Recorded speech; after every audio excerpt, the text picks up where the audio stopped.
ये किस ओर जा रहा है देश? सबको सोचना चाहिए कि अगर आपको अपना ओपिनियन रखने का मौका यूनिवर्सिटी में नहीं मिल रहा है तो फिर बाहर कैसे मिलेगा? यदि छात्र संघ का राजस्थान में चुनाव नहीं होता तो रविंद्र सिंह भाटी और निर्मल चौधरी जैसे नेता कदापि उत्पन्न नहीं होते।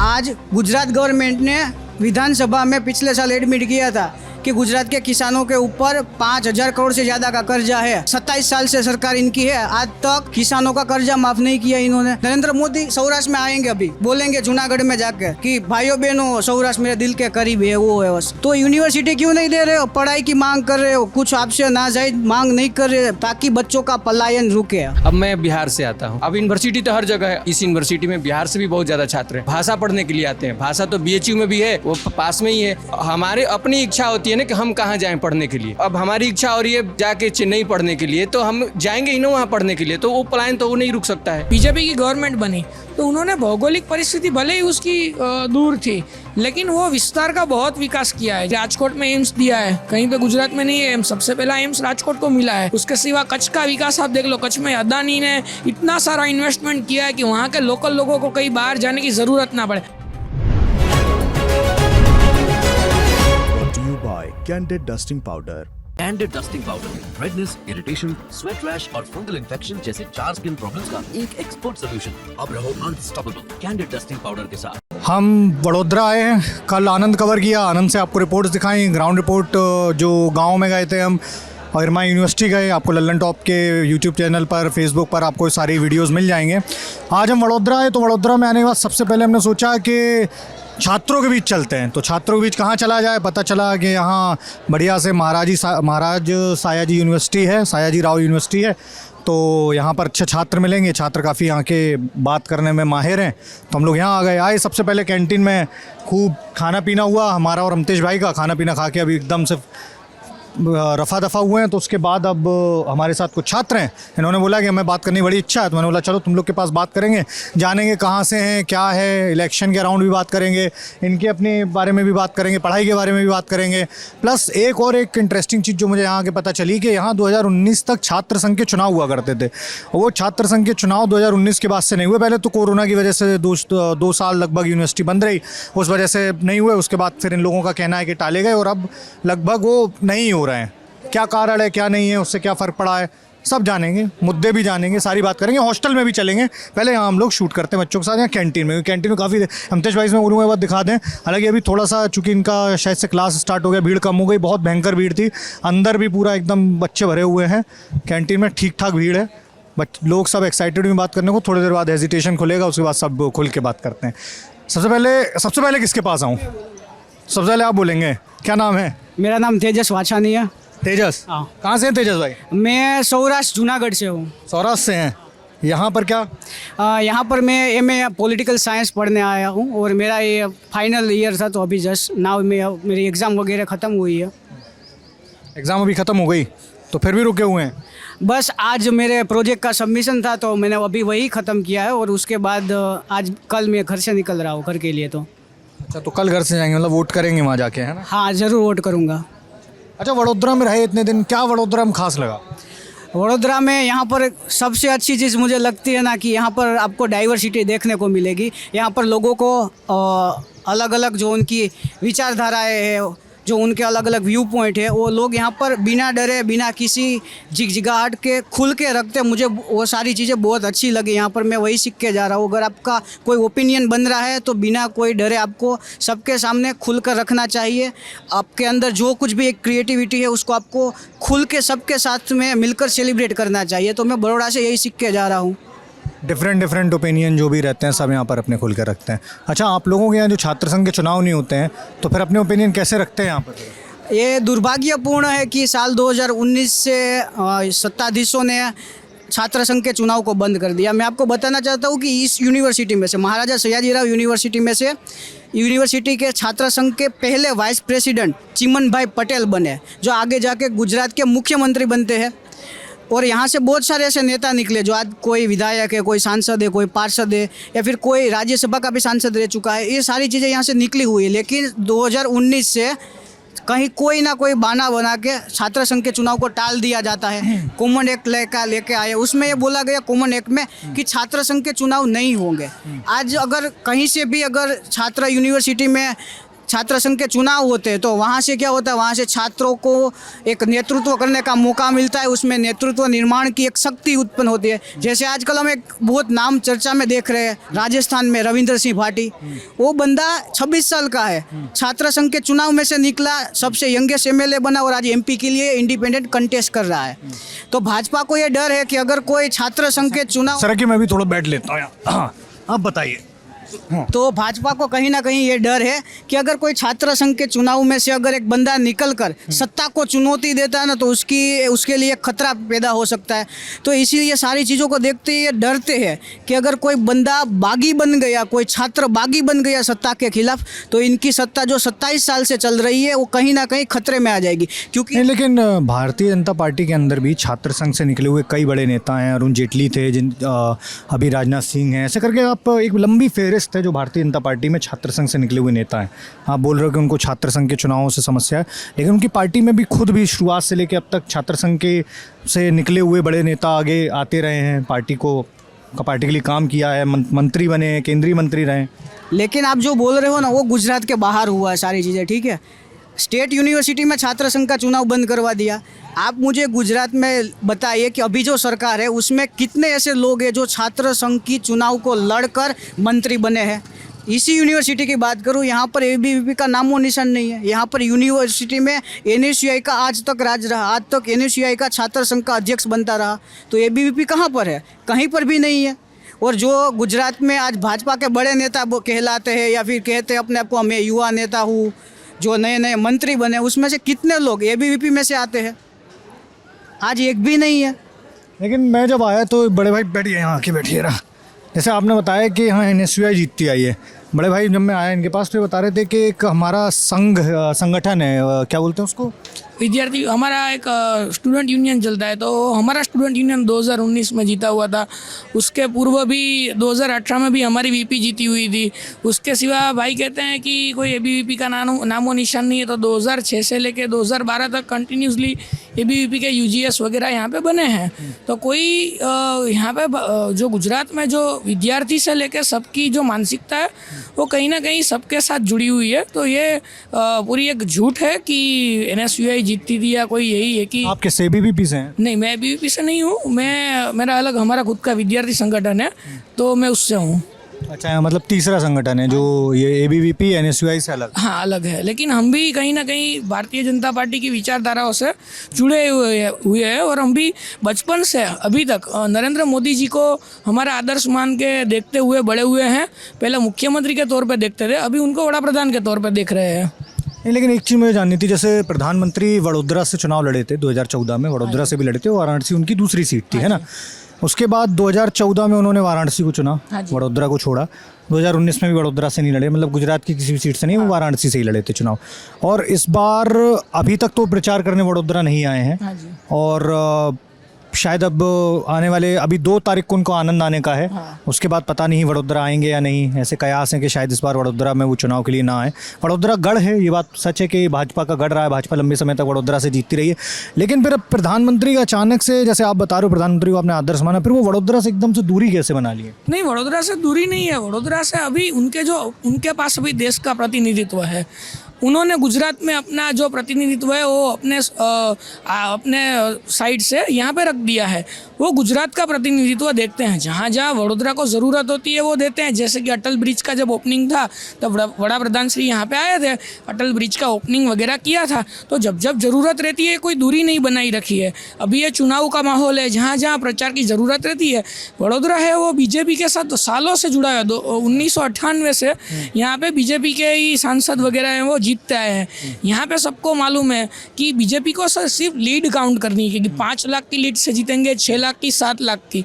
और अभी के भी जो कैंडिडेट है डॉक्टर हेमांग जोशी, बहुत एजुकेटेड और बहुत जो शैक्षणिक अच्छे से अच्छी लायकात जिनके पास है, उनको यहाँ पे बीजेपी ने रखा हुआ है। अच्छा, लेकिन फिर जब इतना भारतीय जनता पार्टी विचारधारा से प्रभावित है तो फिर अपना अलग संगठन क्यों एबीवीपी में क्यों नहीं रहे? नहीं, हमारा जो अलग संगठन है वो हमने शुरू नहीं किया है। हम जब यहाँ पे आए तब हम कोई ना कोई जो छात्र संगम तो फर्स्ट ईयर में यहाँ पे आए थे। और अभी अभी क्या कर रहे हैं? अब मैं अभी LLB कर रहा हूँ। और कौन सा ईयर है? मेरा फर्स्ट ईयर LLB का। मैंने जब यहाँ पे हमारा फर्स्ट ईयर में आए थे तब हमको इतना कुछ अभी मतलब इसी साल आए हो ना, अगर फर्स्ट ईयर चल रहा है नहीं, उससे पहले ग्रेजुएशन वगैरह यहीं से किया। अच्छा, यहीं से पढ़ाई। हाँ जी। तो जब आए थे तब उतना कुछ मालूम नहीं होता था कि क्या है क्या नहीं। और जो हमको अच्छा लगा, जिनका हॉस्टल में हमारे जो बड़े भाई वगैरह बने, यहाँ पे जो मित्र दोस्त बने, उनके साथ जुड़े। लेकिन हाँ, हम ज़रूर इस संगठन वगैरह में इसी वजह से रहे हैं कि हम मोदी जी के साथ जुड़े हुए थे, उनकी विचारधारा से जुड़े हुए थे। आप इनकी बात से सहमत हैं जो उन्होंने बताया पूरा? नहीं, मैं उनकी बात से सहमत नहीं हूँ। बहुत सारी चीज़ें ऐसी है कि जो उन्होंने बताया कि हम ये भारतीय जनता पार्टी के विचारधारा से जुड़े हुए हैं। अगर जुड़े हुए हैं तो अलग से छात्र संघ का आपने जो सब बनाया संगठन, वो क्यों बनाया? आज ABVP खुद स्ट्रगल कर रही है। आप यहाँ के लोकल न्यूज़पेपर को उठा के देख लिए, न्यूज़ चैनल को उठा के देख लिए, बार बार वो VC के खिलाफ आंदोलन करती है। VC इनका, सब कुछ इनका, तो फिर क्यों कर रही है? एक जो बता रहे हैं उस पर क्या कहेंगे? देखिए, छात्र, यूनिवर्सिटी और ये सब जो मुद्दे हैं वो आप राष्ट्रीय पॉलिटिक्स से या तो स्टेट के पॉलिटिक्स से, बीजेपी कांग्रेस से नहीं जुड़ सकते।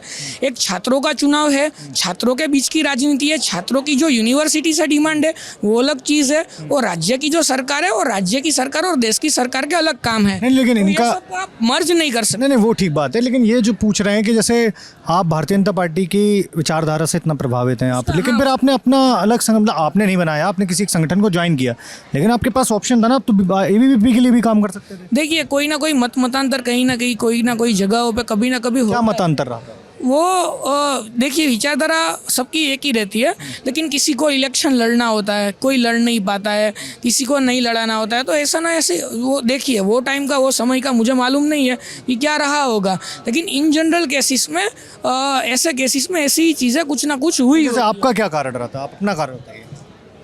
क्या आपने ABVP छोड़, जो अलग संगठन है वो मैंने छोड़ा, मैंने ज्वाइन ही नहीं किया। छोड़ मतलब ABVP आपने नहीं चुना, आप जबकि विचारधारा से प्रभावित थे, पर आपने ABVP नहीं चुना। आपने कहा कि नहीं, हम इस वाले नहीं, इस वाले संगठन में जाएंगे, तो कुछ तो कारण रहा होगा। उसका कारण ये कह सकते हैं कि मैं जब यहाँ पे आया, मेरा जब एडमिशन हुआ, तब मुझे कोई ABVP का कभी मिला नहीं था कि जो मुझे अप्रोच करे कि हमारे साथ जुड़िए। मैं यहाँ 2017 से हूँ, तो 2017 में मुझे कोई, किसी ने अप्रोच नहीं किया था कि हमारे साथ जुड़े, ना मुझे कोई मिला था। और मुझे जो दिखा, मुझे जो मिला, जो हॉस्टल में मेरे साथ रहा, उनके साथ मैं जुड़ा। अच्छा, एक चीज़ बताइए, अब अगर कोई अप्रोच करेगा तो बदल देंगे? अभी अगर मैं फर्स्ट ईयर का विद्यार्थी हूँ और ऐसा फर्स्ट ईयर में ना किसी को जानता हूँ और यहाँ यूनिवर्सिटी में मैंने एंट्री ले रहा हूँ। नहीं, अभी का बताइए, अब वो हाइपोथेटिकल बात नहीं पे पिछली की। अब इतने समय आप बैचलर पूरा कर चुके हैं, मास्टर्स में आपने पहले साल में एडमिशन ले रखा है। अब अगर आपके पास ABVP वाले या NSUI वाले या कोई भी आते हैं और आपको लगा कि आप उनकी विचारधारा से जुड़े हुए हैं, विचारधारा को फॉलो कर रहे हैं, तो बदल देंगे? अवश्य ऐसा कुछ ना कुछ हुआ, और अगर ऐसा कुछ ना कुछ हमें योग्य लगता है तो हम बदलेंगे, क्योंकि हम अभी मैच्योर हैं, हम अभी भारतीय जनता पार्टी की विचार। लेकिन अभी हमारा समय और हमारी उम्र ये है कि हम छात्र प्रतिनिधित्व की, अभी यहाँ पे इलेक्शन वगैरह भी नहीं होते हैं, तो ये सब हम छोड़ के, हम अगर अभी राजनीति ही करनी है तो हम कोई पार्टी लाइन की राजनीति करें। तो हमारी उम्र के हिसाब से और हमारा जो सब है उसके हिसाब से हमारे लिए यही बेहतर रहता है अभी। आप अग्री कर रहे हैं इनसे? क्या नाम है आपका? मैं आशीष कोटड़िया। पूरा कोर्स क्या कर रहे हैं आप? मैं पढ़ाई कर रहे होंगे ना? नहीं, मेरा शैक्षिक संस्थान, इस शैक्षिक संस्थान में मेरा अध्ययन पूर्ण हो चुका है। मैं वर्तमान में राष्ट्रीय प्रवक्ता हूँ भारतीय युवा कांग्रेस का। अच्छा, NSUI के राष्ट्रीय प्रवक्ता, भारतीय युवा कांग्रेस। तो यहाँ यूनिवर्सिटी में आपको आने में मतलब कोई, चूंकि अब स्टूडेंट नहीं है, कोई दिक्कत? क्यों नहीं, हम पूर्व छात्र रहे, इस विश्वविद्यालय के प्रांगण में आने की अनुमति है हमें, इसीलिए तो आपके साथ बैठकर यहाँ साक्षात्कार कर रहे हैं। अच्छा, भारतीय युवा कांग्रेस से जुड़े हुए हैं, उनके प्रवक्ता हैं, और आप जब ये ABVP वाली बात बता रहे थे तो आप सर हिला रहे थे, मतलब आप एग्री कर रहे थे इस बात से? नहीं, एग्री नहीं कर रहा था, मैं समझने का प्रयास कर रहा था कि ABVP का इस शैक्षिक संस्थान में इतने वर्षों से वे कार्य कर रहे हैं धरातल पे, किंतु आज तक यदि छात्र संघ के चुनाव का आप अध्ययन करें तो आपको मालूम पड़ेगा कि छात्र संघ के चुनाव के परिणाम सदैव कांग्रेस पार्टी के जो युवा संगठन है अर्थात कि एनएसयूआई के पक्ष में रहे। यदि उनके पक्ष में नहीं होते तो इतने वर्षों से यहाँ पर एबीवीपी का गढ़ नहीं होता। इतने वर्षों के आप छात्र संघ के चुनाव गिन लीजिए, अतीत से लेकर वर्तमान तक सदैव एनएसयूआई यहाँ सत्ता पक्ष में आया है। तो ये कारण रहा है। तो एबीवीपी का केवल संगठन अस्तित्व में है, किंतु जब सत्ता की बात आती है, छात्र संघ की राजनीति की बात आती है, तो विश्वविद्यालय के छात्र संघ के चुनाव में सदैव एनएसयूआई ने ही विजय प्राप्त किया है। अग्री कर रहे हैं इनकी बात से? नहीं, बिल्कुल अग्री नहीं कर रहा हूँ मैं। मुझे 2002 से लेके पूरी हिस्ट्री मालूम है ये यूनिवर्सिटी की, कि उससे पहले की मालूम नहीं है, तो मैं कुछ बात करना नहीं चाहता हूँ 2002। लेकिन अगर 2002-03 की बात करें, अभी मान ले कि जैसे कि वडोदरा के मेयर रह चुके हैं भरत डांगर, तो वो एबीवीपी से यूनिवर्सिटी जीएस थे। उसके सिवा 2006 से लेकर 2012 तक का मैं नाम बोल सकता हूँ यूजीएस का, कि ये यूजीएस रहे हैं। बाद में 2013 के अंदर एनएसयूआई जीती थी, 14-15 में इलेक्शन कैंसिल था, 2016 में एनएसयूआई जीती थी, 2017 के इलेक्शन में जो था वो उसमें वीपी जो थी वो एबीवीपी से जीती हुई थी, और यूजीएस थी वो कोई किसी भी पार्टी से नहीं थी, अलग ही पार्टी से थी। मतलब एनएसयूआई 2018 में नहीं 17 में नहीं जीती थी। 18 की बात करें तो 18 में एनएसयूआई का यूजीएस था, और वीपी थी वो हमारे पक्ष की थी। मतलब हम भी अपक्ष हैं, तो हमारे पक्ष की वीपी रही है। तो कोई एक ही पार्टी का वर्चस्व कभी 2019 के इलेक्शन में हमारी पार्टी ने यूजीएस वीपी जो दोनों पोस्ट थी उस पर विजय प्राप्त किया था।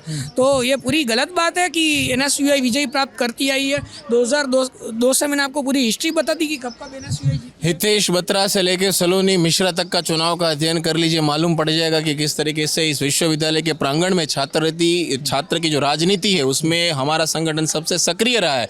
यहाँ फैकल्टी ऑफ आर्ट्स ले लीजिए, फैकल्टी ऑफ कॉमर्स ले लीजिए, किसी भी संकाय में जाके देखिए, आपको परिणाम केवल और केवल एनएसयूआई के पक्ष में मिलेगा। क्योंकि यहाँ केवल राजनीति छात्रों को केंद्र में रखकर हम नहीं करते, इसी राजनीति के माध्यम से वही छात्र युवा कांग्रेस में जाते, युवा कांग्रेस के पश्चात वे कांग्रेस के मेन प्रमुख संगठन में जाके कार्य करते हैं। और आज बड़ौदा शहर के स्वयं जो कांग्रेस के प्रमुख है ऋत्विक जोशी जी, वे स्वयं एक समय पे इस विश्वविद्यालय के छात्र संघ के अध्यक्ष रहे। उसके पश्चात वो विधानसभा का चुनाव लड़े, पार्षद का चुनाव लड़े, और वर्तमान में बड़ौदा कांग्रेस के प्रेसिडेंट, युवा कांग्रेस के राष्ट्रीय सचिव रहे। तो इस विश्वविद्यालय ने कांग्रेस को अत्यधिक राजनेताएं प्रदान किए हैं। लेकिन यदि जब सक्रियता की बात आती है तो सक्रियता के मामले में धरातल पर भारतीय राष्ट्रीय कांग्रेस पार्टी का युवा संगठन एनएसयूआई बहुत सक्रिय है। अच्छा, एक चीज़ मुझे दोनों बताइए। मैं मान गया कि दोनों लोग इतिहास पे तो एक पन्ने पे नहीं आने वाले हो, है ना? तो एक चीज़ बस मुझे बताओ, मुद्दों पे एक पन्ने पे आते हो कि नहीं? क्या मुद्दे हैं यहाँ पे? जी अवश्य मुद्दों पे पन्ने में आते हैं। इस विश्वविद्यालय की राजनीति को धरातल से खत्म करने के लिए गुजरात की सरकार ने, बीजेपी की सरकार ने कानून लाए थे। उस कानून के माध्यम से इस विश्वविद्यालय में छात्र संघ के चुनाव पर प्रतिबंध लगा दिया गया। उसी को केंद्र में रखकर हम सड़क पे उतरे, धरना प्रदर्शन किया, हमारी गिरफ्तारियां हुई। उसके पश्चात अंतिम तौर पर हमने इस विश्वविद्यालय के प्रांगण में उस कानून की प्रति को जलाया था। We burn the copy of that act कि वी आर नॉट एक्सेप्ट, हाँ, तो कि हम उस कानून की प्रति को स्वीकार नहीं करते, इसलिए हमने उस कानून की प्रति को जलाया, कि जिसमें बड़ौदा कांग्रेस के बड़े बड़े नेता, इस विश्वविद्यालय के पूर्व छात्र संघ के अध्यक्ष, छात्र नेता सभी उपस्थित थे कि आप इस विश्वविद्यालय की राजनीति को खत्म नहीं कर सकते। तो बीजेपी की सरकार की नजर सदैव एमएसयू पर रहती है, क्योंकि एमएसयू का छात्र संघ का चुनाव एक बहुत बड़ा चुनाव होता है, लोकसभा चुनाव के बराबर। तो इसलिए इन लोगों ने कानून के माध्यम से छात्र संघ के चुनाव को पूर्ण तरीके से प्रतिबंध लगा दिया। इस शैक्षिक संस्थान की स्वायत्ता को छीन लिया। परीक्षा के मुद्दे हो, छात्रों के मुद्दे हो, पानी का मुद्दा हो, या फिर उनके दाखिला के संबंधित मुद्दे हो, सभी मुद्दों पर हम सदैव सक्रिय रहते। तो राजनीति मुद्दों पर करते हैं, धर्मांधता के आधार पर राजनीति कदेव हमने इस विश्वविद्यालय के प्रांगण में नहीं की। इनका भी व्यू जान लेते हैं कि इनका क्या कहना है। इन्होंने तो बता दिया कि सारे मुद्दे और इस तरीके से, और दूसरी चीज़ इन्होंने आरोप लगाया है कि भारतीय जनता पार्टी यहाँ के लिए इसको, मतलब छात्र संघ के चुनाव खत्म करने के लिए जो कानून लेके आई उसका इन लोगों ने विरोध किया और छात्र संघ के चुनाव खत्म कर दिए गए। अग्री कर रहे हैं इनकी बात से? देखिए, छात्र संघ की चुनाव की बात करें, इनकी बात एक सच है कि यूनिवर्सिटी में से नेता बाहर आते हैं, लेकिन आप एक बात सोचिए, आपको 5 बड़े नेता बनाने के लिए अगर 5000 या 500 छात्रों के भविष्य पे अगर वो चुनाव की अगर इफेक्ट पड़ रही है तो चुनाव गलत है। लेकिन वो उन छात्रों पे ये इफेक्ट ना पड़े, कहीं ना कहीं सरकार ने ये बात सोची है। वो समझदार है काफ़ी कि विद्यार्थी के लिए क्या अच्छा है क्या बुरा, और काफ़ी उन्होंने सोच विचार करने के पश्चात ही ये कुछ ना कुछ जो निर्णय है वो निर्णय पे आई होगी। अभी ये मुद्दे पे मैं ये कहूँगा कि अगर वो आपको 5 नेता बड़े निकालने हैं, या तो वो लीडरशिप और एंड क्वालिटी डेवलप करनी है, तो आप कर सकते हैं, अच्छी बात है। लेकिन उसके आधार पे अगर किसी भी और विद्यार्थी के, एक भी विद्यार्थी के भविष्य पे कुछ असर होती है, जैसे कि छात्र संघ चुनाव के कई माइनस पॉइंट है, जैसे कि मारामारी वगैरह होती है, या तो वो जो 1-2 महीने का तौर रहता है तो उसमें पढ़ाई छात्र नहीं करते और कई छात्रों किसी न किसी के साथ प्रचार में जुड़ते हैं। तो ये नहीं नहीं मतलब मुझे समझा, जैसे आपने नेगेटिव बताया तो और भी लोग हैं, हम अभी और लोगों से भी बात करेंगे इसको लेके। आपने बताया मारामारी होती है, किस तरीके, कौन करता मारामारी? जो मतलब एक दूसरे की जो पार्टी वाले होते हैं वो एक दूसरे के ऊपर जो जिनका घर्षण वर्षण होता है प्रचार के दौरान कुछ ना कुछ होता है, तो उसके आधार पे कुछ ना कुछ पार्टियों के बीच में घर्षण यहाँ पे होता है। और दूसरी बात कि ये मैं ऐसा भी नहीं कहता हूँ कि छात्र संघ चुनाव नहीं होना चाहिए, लेकिन कुछ बदलाव के बाद छात्र संघ चुनाव पे सरकार को और सबको विचार जरूर करना चाहिए कि अगर हमको करना है तो किसी को भी असर ना हो। छात्रों की राजनीति चलती तो रहनी चाहिए। कैसे करिए। हाँ अच्छा, आप कुछ कह रहे थे? अगर मेरे मित्र ने बताया कि छात्र संघ के चुनाव से छात्रों के जीवन के ऊपर, उनकी पढ़ाई के ऊपर असर होता है, अगर इस हिसाब से देखें तो फिर देश में चुनाव ही नहीं होने चाहिए, क्योंकि ये चुनाव से तो बहुत सारे लोगों के ऊपर असर पड़ता है। सीधी बात यही है कि जब तक आप नेतृत्व का निर्माण यूनिवर्सिटी में नहीं कर सकते, जब तक आप यूनिवर्सिटी में एक लोकतंत्र का, जो डेमोक्रेसी का मॉडल नहीं बना सकते, आप एक हेल्दी डिबेट नहीं कर सकते, एक दूसरे को विचार को नहीं रख सकते, तो आप बाहर जाके कैसे रख पाओगे? एबीवीपी और भारतीय जनता पार्टी की बात करते हैं, बहुत सारे लोग छात्र संघ की राजनीति से निकले बीजेपी में। अगर उस हिसाब से इन लोगों ने पहले सोचा होता तो आज जो केंद्रीय मंत्री बन के बैठे हैं ना, जो सबसे बड़े कद्दावर नेता कहलाते, वो बनते ही नहीं। ये किस ओर जा रहा है देश? सबको सोचना चाहिए कि अगर आपको अपना ओपिनियन रखने का मौका यूनिवर्सिटी में नहीं मिल रहा है तो फिर बाहर कैसे मिलेगा? तो यूनिवर्सिटी में छात्र संघ के चुनाव तो होने ही चाहिए। यहाँ पर सबको अपनी बात रखने का मौका मिलता है और सबसे बड़ी चीज़ यहाँ से आप सीखते हो कि एक प्रशासन को आप किस तरीके से, जब जनप्रतिनिधि चुन के जाते हो तो काम करवा सकते हो, विभिन्न मुद्दों को किस प्रकार से आप उठा सकते हो लोगों के बीच में जाकर। ये सारी चीज़ें छात्र संघ के चुनाव ही हमें सिखाते हैं। तो भारतीय जनता पार्टी को समझना चाहिए, अगर बंद कर दिए होते पहले भी छात्र संघ के चुनाव, तो आज इनके जितने भी केंद्रीय मंत्री या बड़े बड़े नेता कहलाते, आज वो एक भी नहीं होते। अच्छा, एक ये जो इन्होंने बताया कि मैं आपको आ रहा हूँ आपके पास, कि चूँकि छात्र संघ के चुनाव का इन्होंने रीज़न बताया कि उस समय क्या होता है कि अराजकता हो जाती है, मारपीट होती है, इस वजह से बाकी छात्रों का जो चुनाव में नहीं इन्वॉल्व हैं उनके पढ़ाई पर अफेक्ट होता है। तो छात्र संघ के चुनाव में स्वयं बड़ौदा पुलिस कमिश्नर, एसपी, इतनी पुलिस बड़ी मात्रा में, प्रचुर मात्रा में यहाँ तैनात की जाती है कि कानून और व्यवस्था बनी रहे, तो इसीलिए तो कानून है। तो छात्र संघ के चुनाव की विद्यार्थियों के जीवन पर उसका नकारात्मक प्रभाव पड़े, इस उद्देश्य से नहीं होने चाहिए। ये बात मुझे कुछ हद तक तार्किक नहीं लगती है। दूसरी बात, आपने बड़ौदा की बात की थी।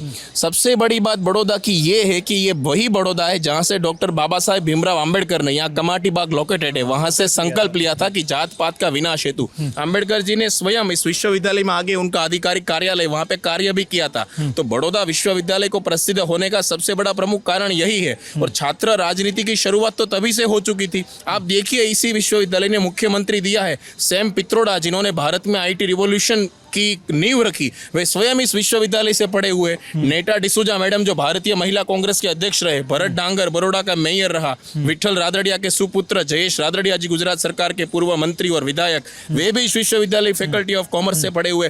तो यदि आप छात्र संघ के चुनाव नहीं करेंगे तो नेतृत्व का निर्माण कैसे होगा? नेतृत्व की नींव किस प्रकार से रखोगे? पूर्ण तरीके से रूप से वो सत्य नेस्ता नाबूद हो जाएगा। तो इसलिए हमारी मांग यही है कि छात्र संघ के चुनाव होने चाहिए। यदि छात्र संघ का राजस्थान में चुनाव नहीं होता तो रविंद्र सिंह भाटी और निर्मल चौधरी जैसे नेता कदापि उत्पन्न नहीं होते। हम थोड़ा सा आगे भी चलते हैं और लोगों से भी बात करते हैं, वापस आएंगे इनके पास। आप जब पूरा कॉन्वर्सेशन चल रहा है तो कई बार मुझे आप सर हिलाते देखे, मतलब किसी बात से आप अग्री भी कर रहे हैं, किसी बात से डिसअग्री भी कर रहे हैं। नहीं, मैं कुछ पहले तो अपना नाम बताइए। जी, मेरा नाम निशांत पांडे है। क्या पढ़ाई कर रहे हैं? मैं फैकल्टी ऑफ लॉ में BLLB का स्टूडेंट हूँ। अच्छा, BLLB कौन सा year? 5th year, last year. कहाँ से हैं? यूपी गोरखपुर। गोरखपुर से हैं जी। अच्छा, तो ये जो अभी हमारी बात चल रही थी तो उस पर आप क्या बोल रहे थे? जी, मैं सुन रहा था, इन्होंने ऐसा बोला कि NSUI शुरू से रही है। जिस सलोनी मिश्रा की बात की गई, मैं आपको बताऊं कि 2017 में 2018 में जब वो VVS के पैनल से लड़ी थी तो वो जीती थी। 2019 में जब वो कांग्रेस NSUI की तरफ से गई तो वो हार गई। 2018 में वो VP लड़ी थी, और वो वीवीएस का पैनल था, तब वो जीती। 2019 में उन्होंने दल बदल करा और वो एनएसयूआई की तरफ से गई, तो एनएसयूआई दोनों की दोनों सीटें हार गई। और 15 से 20 साल में पीछे देखा जाए, 2001-2 के आसपास में, उसके बाद 80 से 90% जो सीटें हैं या तो एबीवीपी ने जीता है या तो वीवीएस ने जीता है। 1 मिनट, आप पूरी बात करना। अगर बड़े भाई पूरा वीडियो यही निकाल लो फिर लल्लन टॉप पे क्या देखोगे, है ना? थोड़ा बहुत फोटो ठीक है, पूरा वीडियो निकाल लो फिर लल्लन टॉप पे क्या अच्छा चलिए। हाँ, तो 80 से 90% जब यूजेस जो वीपी हुए हैं वो या तो एबीवीपी के हुए हैं या तो वीवीएस के हैं। इसमें वीवीएस सबसे ज़्यादा चुनाव जीतते आई है यहाँ पे। कांग्रेस आप किससे जुड़े हुए हैं? देखिए, हम फैकल्टी ऑफ लॉ जो है वहाँ पे एक एसोसिएशन है, लॉ फैकल्टी स्टूडेंट एसोसिएशन, हम उससे जुड़े हुए हैं। तो वो एबीवीपी, एनएसयूआई या फिर तीसरे पक्ष से किसी से लेना देना नहीं? नहीं, वो वीवीएस को सपोर्ट करती है। वीवीएस, हाँ, तीसरा पक्ष जो है। हाँ, तीसरा जो पक्ष है। ऐसी काफ़ी सारी जो फैकल्टी की जो पार्टियां हैं वो यूनिवर्सिटी लेवल पे वीवीएस को सपोर्ट करती हैं, क्योंकि इस यूनिवर्सिटी में अगर किसी ने विद्यार्थी हित में काम किया है या उनके मुद्दों को उठाता है तो वो वीवीएस ही है। क्या मतलब, जैसे मुद्दे पे बार बार बात हो रही, पीछे भाई से भी मैं जब बात कर रहा तो वो मुद्दों की बात कर रहे थे, है ना? हमने अराजकता बात करी, इधर उधर सब चीज़ों बात करी। अब हम जनरल इलेक्शन पर नहीं जाएंगे कि बाहर क्या मुद्दे हैं वडोदरा में। मुझे केवल इस यूनिवर्सिटी के मुद्दे बताइए। जैसे तीनों पार्टी हैं, तीनों क्लेम करती है भाई हमने फलाने स्टूडेंट के लिए काम किया, ये भी करती है हमने फलाने के लिए काम किया, पर मुद्दे क्या हैं?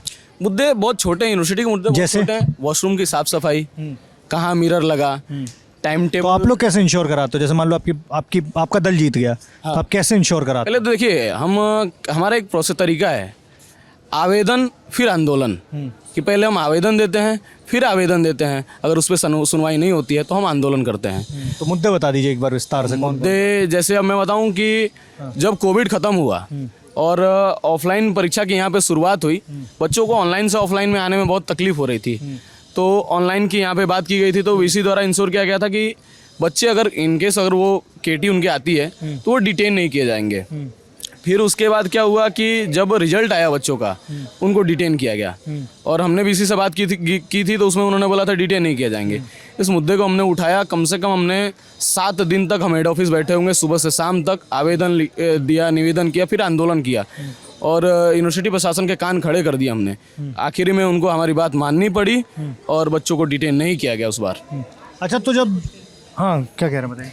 यूनिवर्सिटी के मुद्दे इससे बेहतर है और भी बहुत सारे, जैसे कि नई एजुकेशन पॉलिसी की बात करें।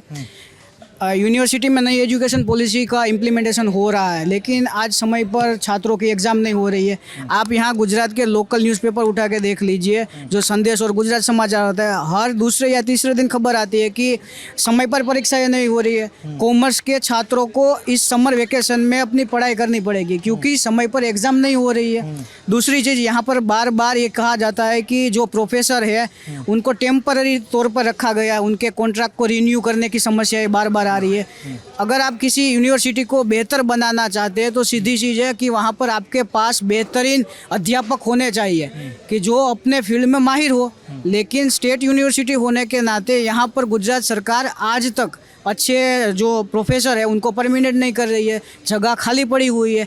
आप जैसे हंसा मेहता लाइब्रेरी की बात कर लीजिए, इस आज से 6 दिन पहले एनएसयूआई का कोई नेता था, उन्होंने मुद्दा उठाया था कि यूनिवर्सिटी की हंसा मेहता लाइब्रेरी में एसी चल नहीं रहा है, बच्चों को पानी सिर्फ 3 बजे तक मिलता है पीने का, उसके बाद पानी नहीं मिल रहा है, इस यूनिवर्सिटी में परमानेंट स्टाफ नहीं है। तो ये सारे मुद्दे हैं।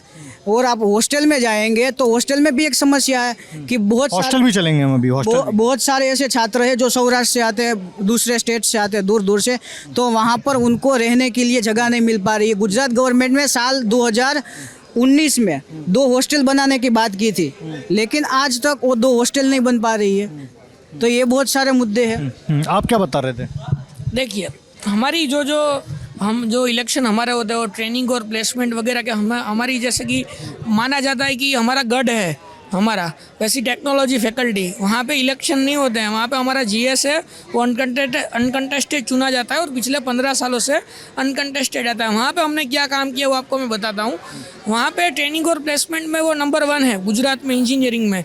गुजरात, आप लोग लेकिन कैसे इंश्योर करा देते हैं कि अगर ये प्लेसमेंट हो जाए? हाँ, वो ट्रेनिंग और प्लेसमेंट सेल है, उस पर हम काम करते हैं। हाँ, ट्रेनिंग एंड प्लेसमेंट के हम कोऑर्डिनेटर वगैरह अपॉइंट करते हैं। उसके सिवा हम एल्यूमिनाई का एक ग्रुप बनाते हैं कि जो अलग अलग कंपनी में प्लेस हुए हैं उनको, और ट्रेनिंग और प्लेसमेंट सेल का एक स्टूडेंट में से कोऑर्डिनेट नॉमिनेट करवाते हैं। उसके सिवा टीचर कोऑर्डिनेट नॉमिनेट करवाते हैं और उसके साथ एल्यूमिनाई ग्रुप जोड़ते हैं। तो वो सारा मिला जुला के प्लेसमेंट्स जाते हैं फैकल्टी में।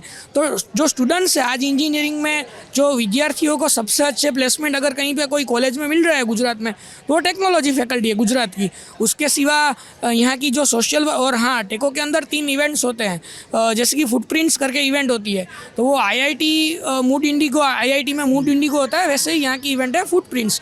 वो गुजरात की इंजीनियरिंग कॉलेज की सबसे बड़ी इवेंट है। ये सारी इवेंट्स जो है वो हमारे सीनियर्स वगैरह ने 2004-05 में शुरू की है, और समय जाते जाते मोटिवेशन के कारण ये इवेंट्स बहुत बड़ी हुई है, जिसमें कॉन्सर्ट वगैरह सब होता है। सिवा यहाँ की सोशल वर्क फैकल्टी है, तो उसका बड़ा सबसे आगे रैंकिंग आता है सोशल वर्क के अंदर। अच्छे से अच्छे पेप्सी जैसी, कोको कोला, ऐसी सारी कंपनी आती है प्लेसमेंट में।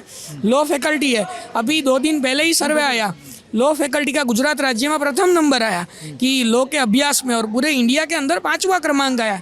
तो ठीक है, कहीं ना कहीं। और हाँ, मैं एक बात ये भी सुनिश्चित करना चाहता हूँ कि देखिए, अगर छात्र विरोध कर रहे हैं, यूनिवर्सिटी की खामियां निकाल रहे हैं, वो सरकार का विरोध नहीं है, वो यूनिवर्सिटी के वाइस चांसलर या तो यूनिवर्सिटी का जो तंत्र है वहाँ उसका आप विरोध मान सकते हैं।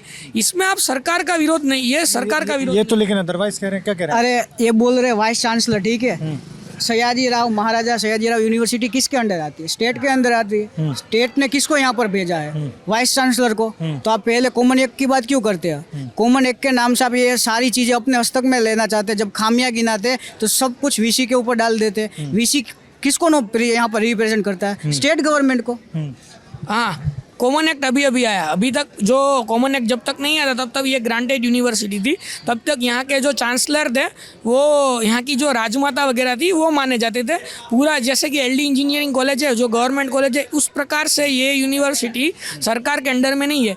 ये कॉमन एक्ट अमेंड होने के बाद ये यूनिवर्सिटी पूरे तौर पे सरकार के अंडर आई है। और हाँ, जो विद्यार्थी जो विरोध करते हैं, हाँ, सरकार पूरी तरीके से मदद करती है, पूरी ग्रांट देती है। जैसे कि सरकार ने इन्होंने बताया, वैसे 2019 में 2 हॉस्टल बनाने की कुछ अराउंड मुझे। लेकिन ये वही चीज़ बोल रहे हैं ना कि जैसे आपने बताया कि अब यूनिवर्सिटी पूरी तरह से सरकार के अंडर में, तो इनका कहना है जब स्टेट यूनिवर्सिटी है तो VC से लेके हर कोई अपॉइंटमेंट से लेके हर चीज़ अब सरकार की तरफ से देखी जा रही है। हाँ। फिर जो विरोध जो हो रहा है तो वो इनडायरेक्टली तो आप सरकार के ऊपर ही आ रहा है ना कि आपने किसी ऐसे इंसान को अपॉइंट किया जो हमारा काम नहीं कर रहा। मान लीजिए अगर विरोध है, तो मैं ये नहीं कह रहा विरोध हो ही रहा होगा, मान लीजिए छात्र आगे आते हैं, बताते हैं कि हमारी ये समस्या फलाना आदमी नहीं सुलझा रहा, तो यूनिवर्सिटी का जो भी प्रशासन है वो तो कहीं ना कहीं स्टेट गवर्नमेंट ही पूरा देख रही है ना।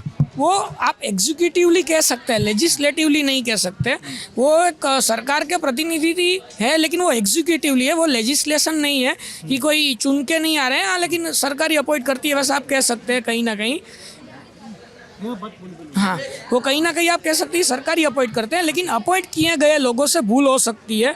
और वो भूलों और खामियों को छात्र कह सकते हैं कि अगर उनको लगे कि कुछ भूल या खामी है तो वो उनको कह सकते हैं कि सर जी ये आपकी भूल है। हाँ, हम हमारे साथ और भी लोग हैं, उनसे भी बात करेंगे। आप एक बार बात तो करिए। देखिए, महिलाओं का पक्ष भी बहुत ज़रूरी है। राजनीति पर नहीं, अपने छात्रों के मुद्दे पर ही बात करिए। अरे छात्रों के मुद्दे पर बात करना है। हाँ, कोई और बात करना चाहता है छात्रों के मुद्दे पे? कोई बताना चाहेगा छात्रों का मुद्दा?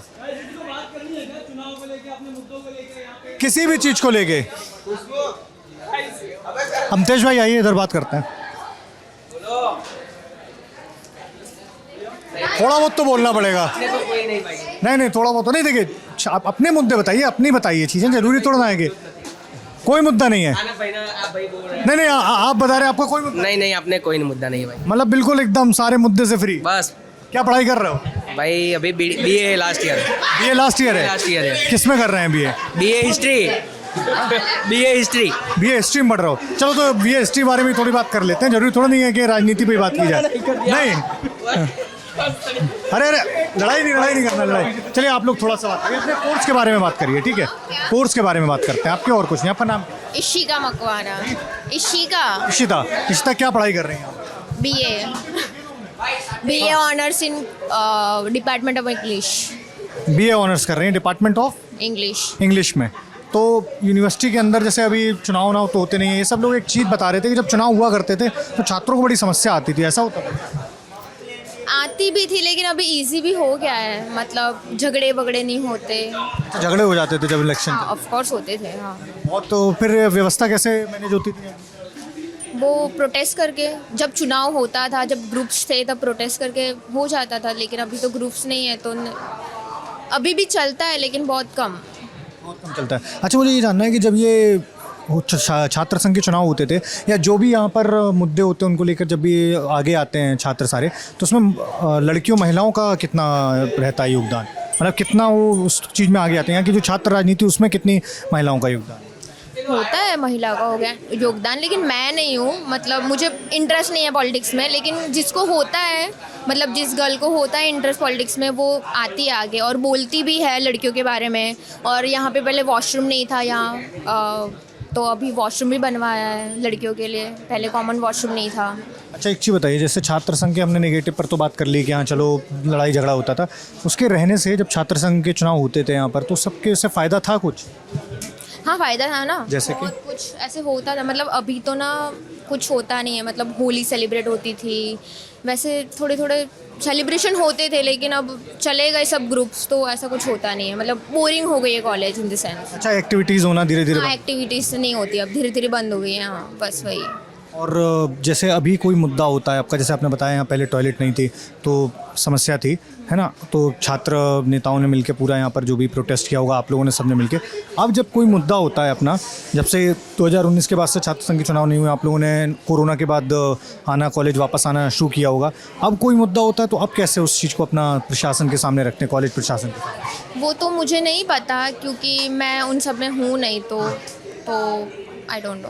फिर भी अब जैसे थोड़ा बहुत एक्टिविटी करते हुए लोग दिखते हैं कि नहीं, क्योंकि चुनाव तो खत्म हो गए, फिर भी जैसे नेता भी हमें मिल गए, छात्र नेता, तो यहाँ उठक बैठक नेशनल पार्टीज है ना, ABVP, NSUI, वो शायद वो लोग करते होंगे, वो अभी करते हैं, शायद करते होंगे, मुझे कुछ नॉलेज नहीं उसके बारे में अभी क्या करते हैं। अच्छा, एक चीज़ बताइए, राजनीति से हटके एक चीज़ पूछनी है मुझे, हम लोग यहाँ रहते हैं यूनिवर्सिटी में, वडोदरा में घूमते फिरते होंगे ना लोकल में? हाँ। स्टूडेंट, यहाँ रोक रिस्ट्रिक्शन है क्या कॉलेज में अंदर आने की? नहीं, ऐसा तो कुछ नहीं है, मतलब कॉलेज बंद हो जाए उसके बाद नहीं होती है। कितने बजे बंद होता है? May be 7। आप डे बोर्डर हैं या फिर हॉस्टल में? हाँ, मैं PG में रहती हूँ। हाँ, PG में, बाहर PG में रहते हाँ। हैं। और जो यहाँ हॉस्टल है अंदर, तो उनमें भी तो एक टाइम होता होगा ना कि हाँ बस इतने समय तक एंट्री होगी? शायद मैंने ऐसा सुना है, क्योंकि मैं हॉस्टल में रही नहीं हूँ और मैं गई भी नहीं हूँ, तो शायद 9 बजे तक टाइमिंग है, टाइम लिमिट्स। टाइम लिमिट 9 बजे तक है शायद, मुझे पता नहीं, क्योंकि मैं हॉस्टल में नहीं रहती। तो आपके कोई दोस्त तो हॉस्टल में रहते हो? हाँ, उसने मुझे बताया था कि 9 बजे तक है बस, गर्ल्स हॉस्टल में, बॉयज़ हॉस्टल का नहीं पता। अच्छा, यहाँ लोकल, अच्छा आप हैं कहाँ से, पहले तो ये बताइए। मैं डाकोर। डाकोर किस तरफ आता है, थोड़ा सा बताएंगे? आनंद में होके आया हूँ। हाँ, वहाँ उस साइड आता है, मतलब खेड़ा डिस्ट्रिक्ट में। तो इस बार जब चुनाव होगा 7 तारीख को वोट पड़ेंगे तो देने जाएंगे वोट देने? ऑफ कोर्स जाऊँगी, है मेरा चुनाव ID। चुनाव ID है, तो किन मुद्दों पर वोटिंग करती हैं? वोटिंग तो मैं अभी तक मैंने दिया नहीं है वोट एक भी बार, अब दूंगी, पहले फर्स्ट टाइम, तो देखती हूँ, पहले तो नॉलेज लूँगी थोड़ी पॉलिटिक्स के बारे में कि क्या चल रहा है, उसके हिसाब से फिर वोट दूंगी कि किसको देना चाहिए और किसको नहीं। फिर भी जैसे कुछ तो रहता होगा बेसिक के, हाँ मतलब ये है जिसके हिसाब से मेरा डिसाइड होगा कि मैं कहाँ वोट डालने जा रही हूँ। मैं ये नहीं पूछ रहा कि आप कहाँ डालेंगे, पर जो बेसिक मुद्दे होते हैं ना, जैसे हम वोट करने जाते हैं तो अपने प्रत्याशी को देखते हैं, इस तरीके से आपके भी तो कुछ मुद्दे तो रहेंगे ना? नहीं, ऐसे तो कुछ नहीं, मतलब हमारा टाउन छोटा है, मतलब बहुत बड़ा नहीं है, तो मैं रहती भी नहीं हूँ मोस्ट ऑफ, तो मुझे ऐसा कुछ मुझे पता भी नहीं है कि कौन खड़े होंगे और कुछ नहीं। तो अच्छा, राजनीति में थोड़ा बहुत इंटरेस्ट है देश की या फिर राज्य? नहीं, ऐसे तो नहीं है। लीडर्स के बारे में तो थोड़ा बहुत पता होगा ना। हुआ ये कि वीडियो में थोड़ा सा कट इसलिए आया कि वापस से पूरा हमको जुटाने में, क्योंकि बहुत दूर दूर खड़े होते हैं जिनको बात करनी है, सबको एक जगह जुटाना होता है, इसलिए बीच में थोड़ा सा कट आया। ये भाई हमको पूरा एकदम कोट वोट में पहने हुए, कोट वोट देख के आप समझ ही गए होंगे कि क्या माहौल है। अब थोड़ा और हम जान ही लेते हैं कि क्या माहौल है। क्या नाम है? सर, मेरा नाम जयंत अग्रवाल है। मैं फैकल्टी ऑफ लॉ का विद्यार्थी हूँ। अच्छा, विद्यार्थी हैं। हमको लगा कि आप एडवोकेट हैं, अपना पूरा दफ्तर से आ रहे हैं। सर अभी हम लोग फाइनल ईयर में आने वाले हैं, इसलिए थोड़ा बहुत कोर्ट का काम शुरू कर दिया है अच्छा, सीखना। जो मूट कोर्ट और ये सब चीज़ें हैं। इंटर्नशिप सर, तो अभी कोर्ट से आ रहा हूँ मैं। अच्छा, आप कोर्ट से ही आ रहे हैं ना, वही मुझे लगा भी था कि कोर्ट से आ रहे हैं। खैर, कहाँ पर इंटर्नशिप चल रही है अभी यहाँ?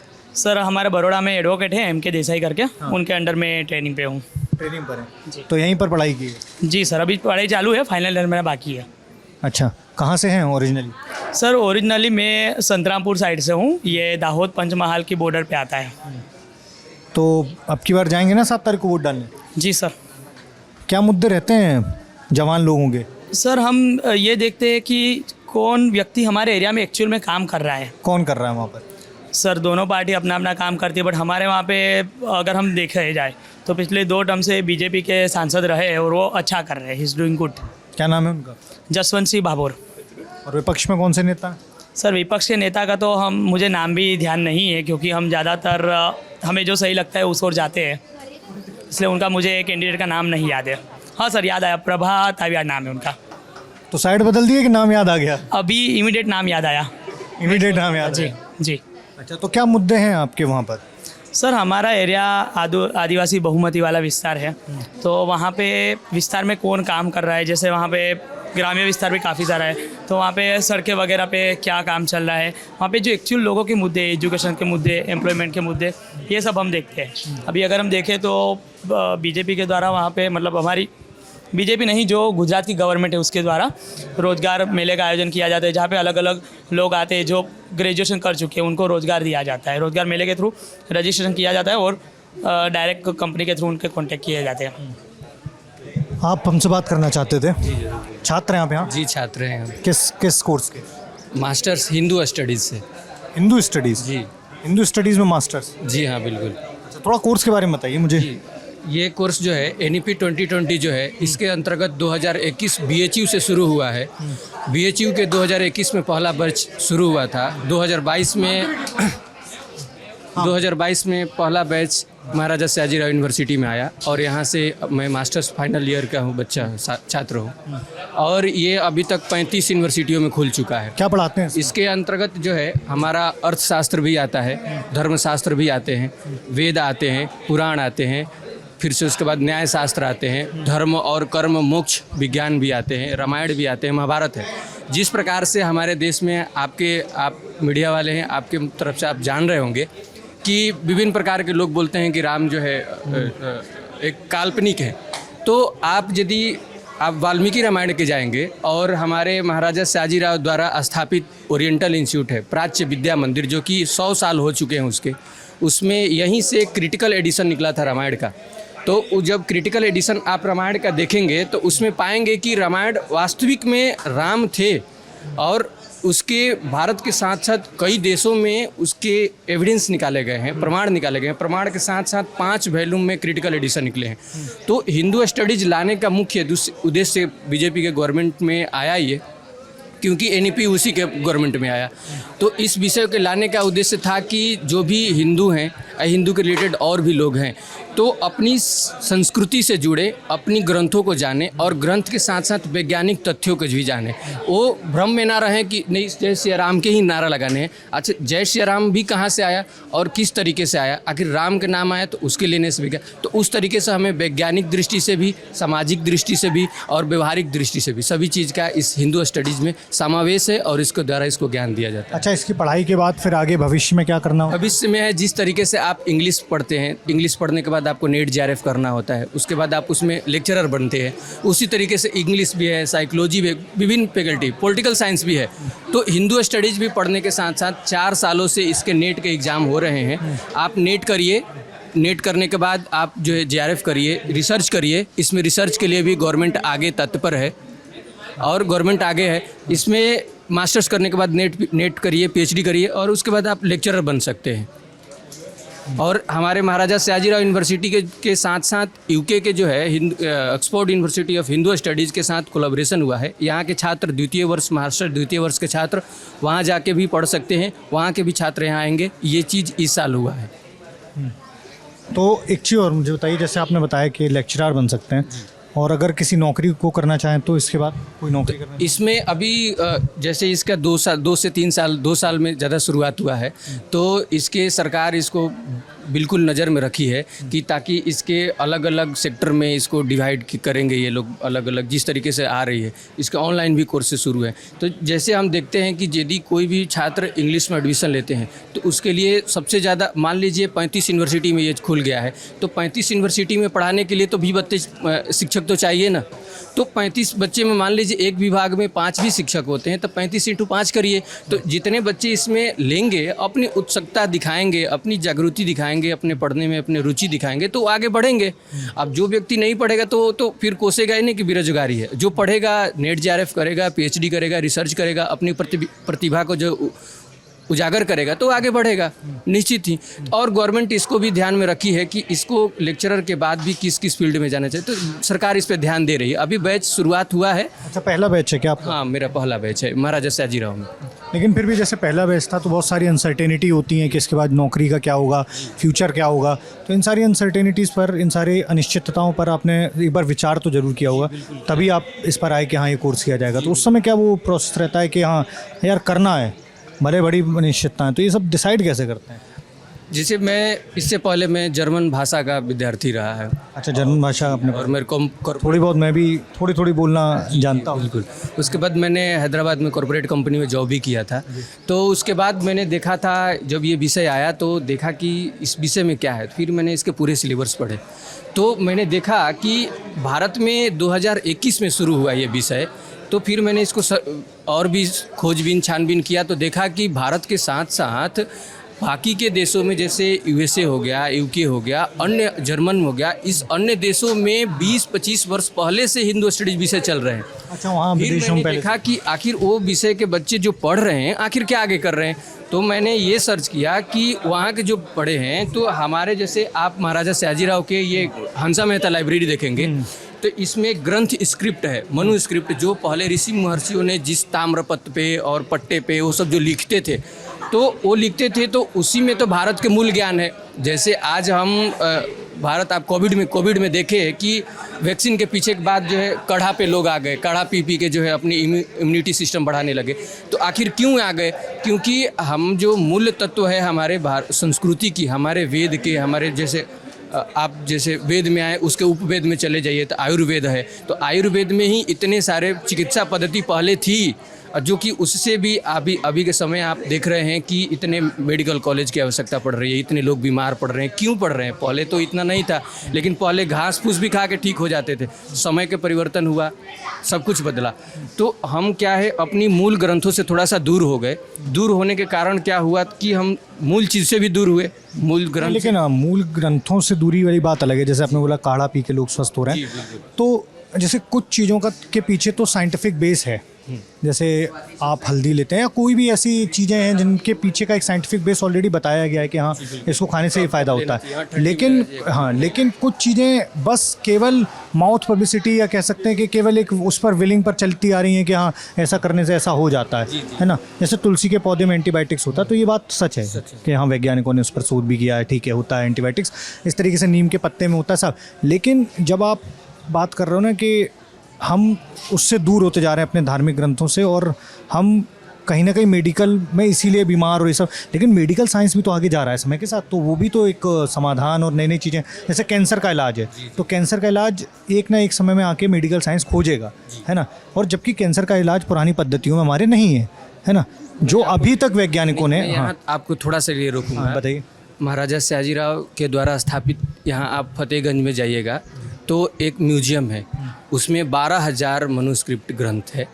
उसमें मैंने गया था, हिंदू स्टडीज़ के माध्यम से वहाँ पे हमें विजिट कराए गए थे। उसमें देखने के बाद पता चला है कि वहाँ पे ऐसे मनुस्क्रिप्ट मिले हैं जिसमें गाय का जो घी होती है, शुद्ध गाय का घी, जो आपको उसका गाय का घी का आयु जो है 8 वर्ष से पुराने होने चाहिए, उससे जो है कैंसर ठीक होने की अभी जो है दावा किया गया है। और काफ़ी सारे यहाँ से लोग वो गाय के पुरानी घी की मांग भी बढ़ गई है यहाँ पे। लेकिन जब आप इसकी बात तो उसमें क्या है कि हमने जो बोला कि मूल ग्रंथ नहीं, ग्रंथ के अध्ययन से लोग दूर हो गए। नहीं, ये बात सही है आपकी। अध्ययन, हिंदू स्टडीज का मुख्य उद्देश्य यही है कि वो ग्रंथ से जुड़े और मूल तत्व को खोज करें। बिल्कुल सही बात है आपकी, ग्रंथों की स्टडी होनी चाहिए। अगर किसी भी तरीके की नॉलेज है, किसी भी तरीके की, हालांकि उसको वैज्ञानिकता के आधार पर भी हमें देखना होता है। आप ग्रंथ की स्टडी करिए, उसमें जो भी फाइंडिंग्स आती हैं उनको आप वैज्ञानिक आधार पर भी रख कर देखते हैं। जैसे आपने बताया कि गाय के शुद्ध घी की आयु अगर 8 वर्ष है तो उससे, लेकिन इसका एक वैज्ञानिक आधार होना भी ज़रूरी है। इसको वैज्ञानिक जो भी मॉडर्न टेक्नोलॉजी है उससे पूरा टेस्ट करेंगे उसके हिसाब से, क्योंकि विकास के क्रम में जब मॉडर्न टेक्नोलॉजी आती है तो वो इसीलिए आती है कि इंसान और बेहतर तरीके से अपने जीवन को जी सकें। इलाज भी, मेडिकल साइंस आगे जाता है तो और बेहतर तरीके से हम अपना इलाज कर सकें, हमारे और नई नई जो बीमारियां आ रही हैं या पुरानी बीमारियां जिनके इलाज नहीं खोजे जा सके उनके खोजे जा सकें, तो मेडिकल साइंस भी आगे जाता है। तो इसमें कोई बुराई नहीं है कि हो सकता है वो पुरानी पद्धति में किसी चीज़ का इलाज हो सकता है मेडिकल साइंस आने वाले समय में उसको खोजे, लेकिन हर चीज़ को एक वैज्ञानिक आधार पर रख कर ही हम देखते हैं, है ना। जरूर, अभी समय में वैज्ञानिक आधार पे ही सब कुछ चल रहे हैं जी। तो जो भी पहले हम आयुर्वेद को देखते हैं तो पहले आयुर्वेद के तरीके से चलता है, तो आयुर्वेद से यदि बहुत लोग प्रभावित होते हैं तो ऑटोमेटिक जो है वैज्ञानिक वाले भी उसको शोध करते हैं, बिल्कुल करेंगे ही। अभी आप गिर में चले जाओ, तो मैंने अभी कुछ ही दिन पहले हमारे डिपार्टमेंट से टूर गई थी, वहाँ पे पता चला था कि जो है वहाँ की गाय के जो घी है 6,000 रुपये किलो है। तो वो गाय के घी आखिर क्यों है, तो वो पता चला कि वो गाय का वहाँ रहन सहन की विधि है, उनको बाहर का कोई भी फूड नहीं दिया जाता है, कोई अन्न नहीं दिया जाता है, और उसकी दूध की कीमत भी बहुत ज़्यादा है। और वो गाय के ही माध्यम से, गाय के गोबर से, गाय के मूत्र से भी कई एक प्रकार के प्रोडक्ट वो बना रहे हैं खुद का, और उससे कई एक लोग लाभान्वित भी हैं। तो पब्लिक जब भी लाभान्वित होती है तो उसके खुद प्रचार करती है। अब हमें आप किसी भी चीज़ से कुछ लाभ ना हो तो हम उसका क्यों गुणगान करेंगे।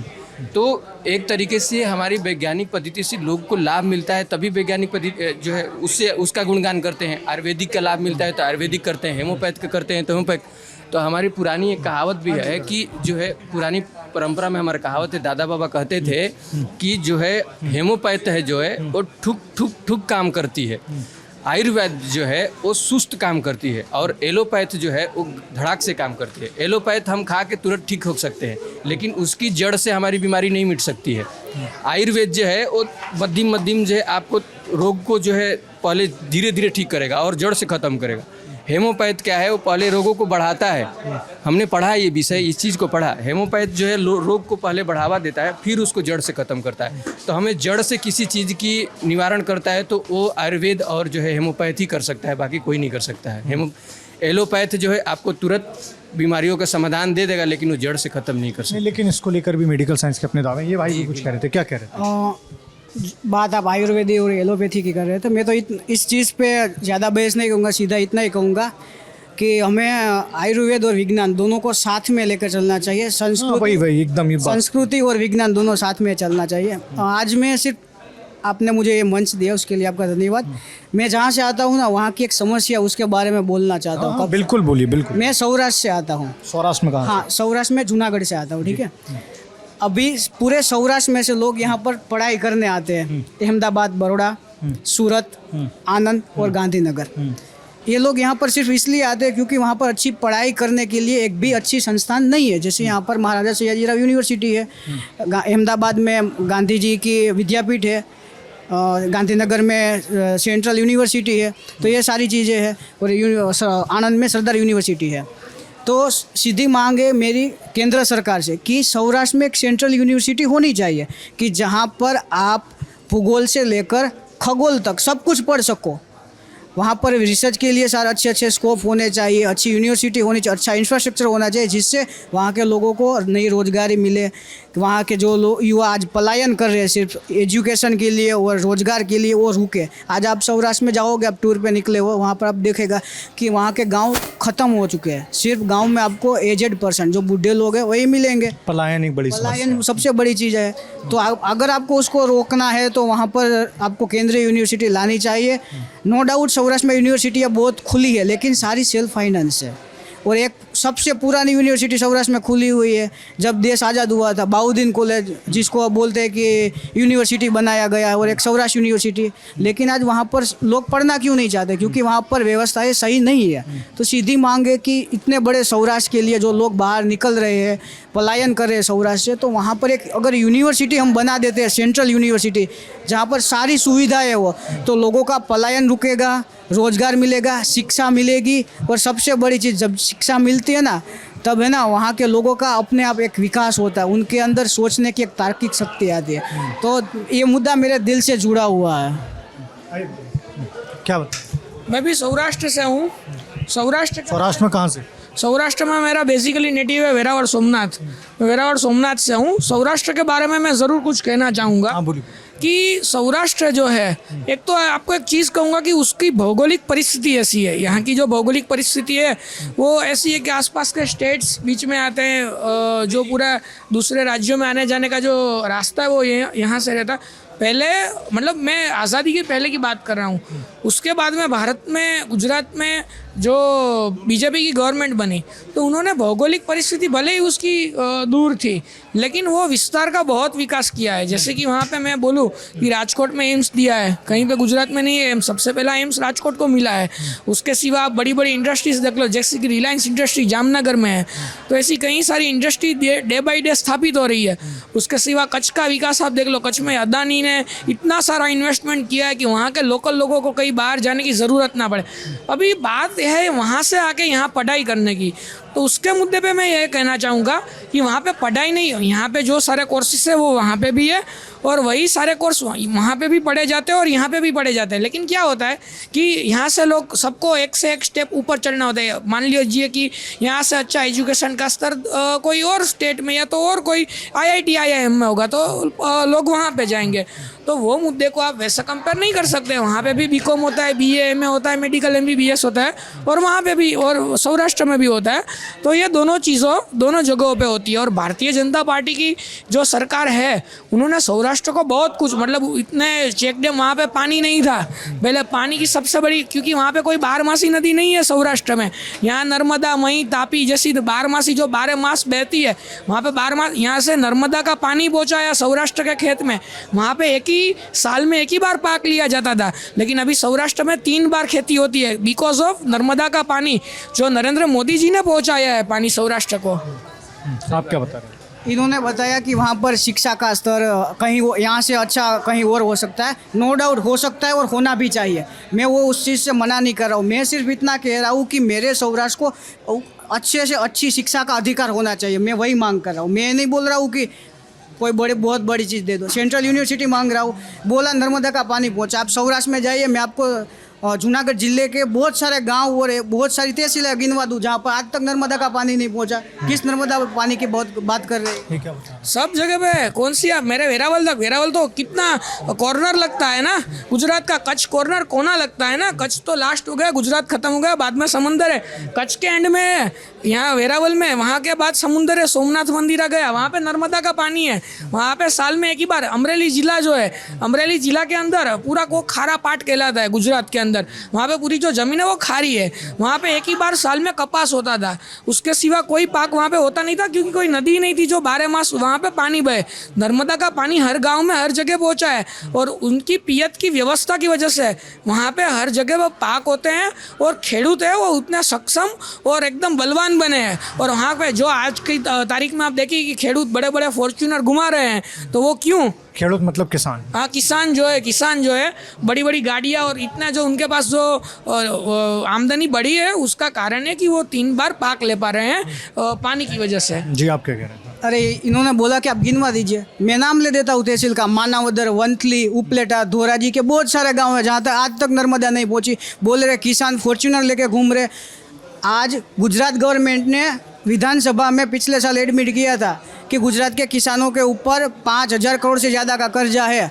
25-27 साल से सरकार इनकी है, आज तक किसानों का कर्जा माफ़ नहीं किया इन्होंने। बोल रहे 10 साल से सरकार में है, सत्ता में। नरेंद्र मोदी सौराष्ट्र में आएंगे, अभी बोलेंगे जूनागढ़ में जाकर कि भाइयों बहनों सौराष्ट्र मेरे दिल के करीब है, वो है बस।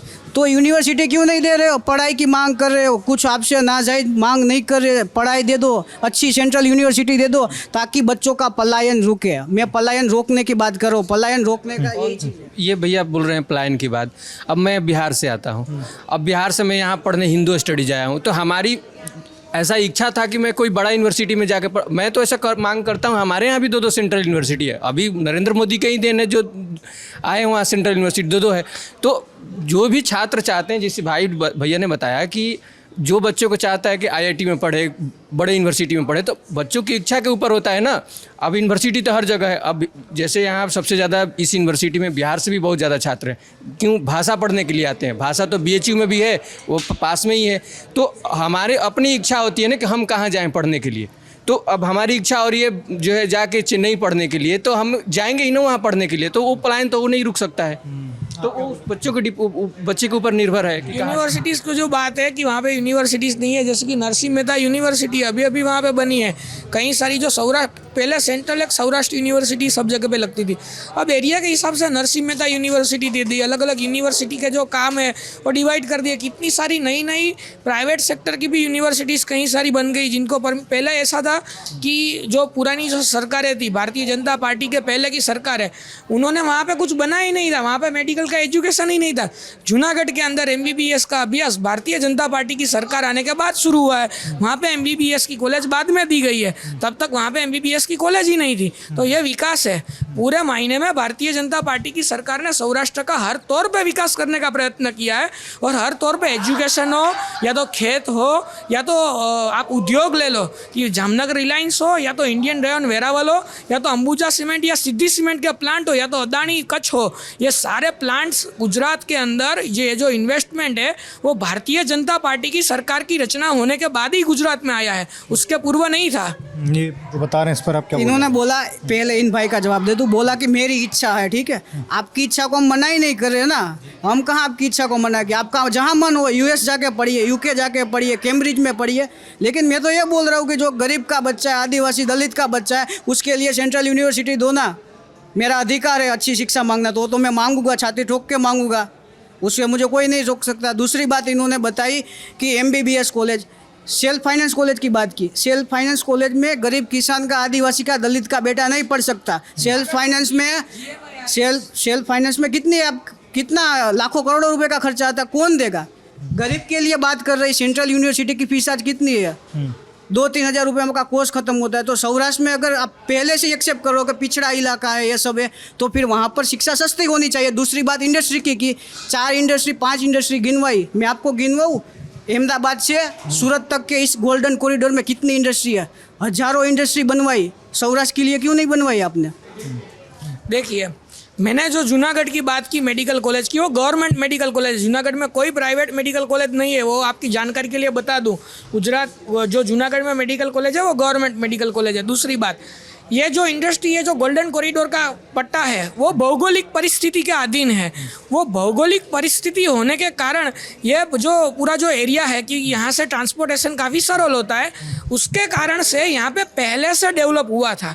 और वहाँ की भौगोलिक परिस्थिति के हिसाब से वहाँ पे नहीं हुआ था, क्योंकि वहाँ से यहाँ का ट्रांसपोर्टेशन में दिक्कत आ रही थी, या तो माल सामान लाना हो या तो माल सामान ले जाना हो। लेकिन भारतीय जनता पार्टी की सरकार ने वो सारी ट्रांसपोर्टेशन की व्यवस्था है कि पानी नहीं था, कहाँ से इंडस्ट्री आएगी? पानी की व्यवस्था की, नर्मदा का पानी पहुँचाया, पानी होगी, रोड की अच्छी व्यवस्था होगी तो इंडस्ट्री आएगी ना। तो वो सब व्यवस्थाएं अभी हुई है सौराष्ट्र में, तो उसके कारण अभी इंडस्ट्री स्थापित हो रही है, और कई सारी इंडस्ट्रीज हो गई है और कई सारी होने वाली है। तो ये विकास है जी। वीडियो ख़त्म करते हैं, काफ़ी लंबा वीडियो हो गया। लगता है सबने अपने मन की बात पूरी बोल ली है। क्या बोलना चाह रहे हैं? मैं एमएस यूनिवर्सिटी के प्रांगण जैसे बैठा हूँ। जो एमएसयू का मतलब ही है जो 1849 से 1949 जो इस्टेब्लिश हुआ, तो तब से लेकर। नाम बताइए पहले तो। मेरा नाम department of French Sanjeet Roy है, जो कि डिपार्टमेंट ऑफ फ्रेंच। तो अच्छा, फ्रेंच भाषा सीख रहे हैं। और मैं बीए थर्ड ईयर का विद्यार्थी हूँ। तो इसमें ये कहना चाहते हैं, जो बीए किस में कर रहे हैं? BA थर्ड ईयर स्टूडेंट हूँ मैं। अच्छा डिपार्टमेंट ऑफ फ्रेंच।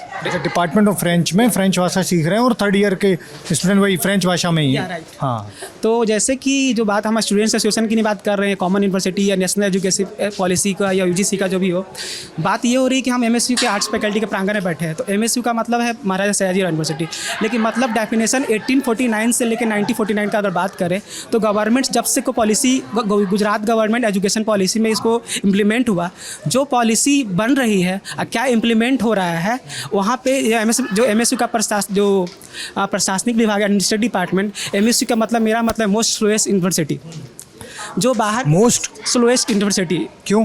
क्योंकि अगर आप बाहर के बच्चे हैं या अदर स्टेट्स के हैं, उनको अगर किसी काम से जाना होता है या पर्पस से होता है तो उनके लिए डेडिकेटेड कोई सेल नहीं है। एक नॉर्मल सा फैसिलिटेशन सेंटर है, हेल्प डेस्क है, जो कॉमन है, जो हर बच्चों के लिए है। तो यहाँ पर कांटेक्ट करने में काफ़ी उनको प्रॉब्लम्स फेजिंग होता है, और ऐसी जो प्रॉब्लम्स जो पॉलिसी डिज़ाइन होती है और जो इम्प्लीमेंट करने की बात हो, जैसे आप मेस की बात करो, खाना का फूड क्वालिटी, फूड स्टैंडर्ड्स बिल्कुल सही नहीं है, जिसका पैरामीटर्स होना चाहिए वो नहीं सही है। अगर बात करें एडमिनिस्ट्रेटिव का तो वो भी काफ़ी स्लो है। तो अगर नेशनल एजुकेशन की पॉलिसी में 2022 में कोविड में जब मोदी जी ने लॉन्च किया तो फ्रांस का और इंडिया का पॉलिसी सेम ही लगभग मिलता जुलता है, जो कि ऐसे यूनिवर्सिटी में अगर हम पढ़ रहे हैं और पैरामीटर एजुकेशन जो रैंकिंग हर साल होती है, NIRF है और NBA जो करती है, तो ये सेटबैक है या गोल करके यूनिवर्सिटी ने किया है या बच्चों को क्या इम्प्लीमेंटेशन से मिल क्या रहा है, पहुँच क्या रहा है।